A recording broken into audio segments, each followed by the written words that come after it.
തമിഴ് താരം സൂര്യയുടെ ഏറ്റവും പുതിയ പ്രോജക്റ്റാണ് സൂര്യ 47. ആവേശത്തിനു ശേഷം ജിത്തു മാധവൻ സംവിധാനം ചെയ്യുന്ന ചിത്രമാണിത്. പ്രൊമോ ഷൂട്ട് കഴിഞ്ഞെങ്കിലും ചിത്രത്തിന്റെ മെയിൻ ഷൂട്ടിംഗ് ഇതുവരെ ആരംഭിച്ചിട്ടില്ല. പക്ഷേ അതിനു മുന്നേ തന്നെ ചിത്രത്തിന്റെ OTT റൈറ്റ്സ് വിറ്റുപോയിരിക്കുകയാണ്. നെറ്റ്ഫ്ലിക്സ് ആണ് ചിത്രത്തിന്റെ OTT അവകാശം സ്വന്തമാക്കിയിരിക്കുന്നത്. തിയേറ്റർ റിലീസിന് ശേഷം നെറ്റ്ഫ്ലിക്സിൽ ചിത്രം പ്രേക്ഷകർക്ക് കാണാൻ കഴിയും.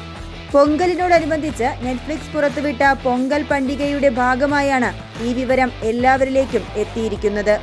ഇതോടൊപ്പം ചിത്രത്തിന്റെ സിനോപ്സിസും നെറ്റ്ഫ്ലിക്സ് പുറത്തുവിട്ടിരുന്നു.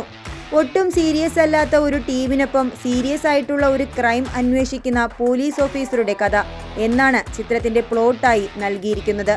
സൂര്യയ്ക്കൊപ്പം മലയാളി താരം നസ്രിനും ചിത്രത്തിൽ പ്രധാന വേഷം കൈകാര്യം ചെയ്യുന്നുണ്ട്. നസ്രിയാണ് ചിത്രത്തിലെ നായിക. സുഷിൻ ശ്യാമാണ് സൂര്യ 47ന്റെ സംഗീത സംവിധാനം നിർവഹിക്കുന്നത്.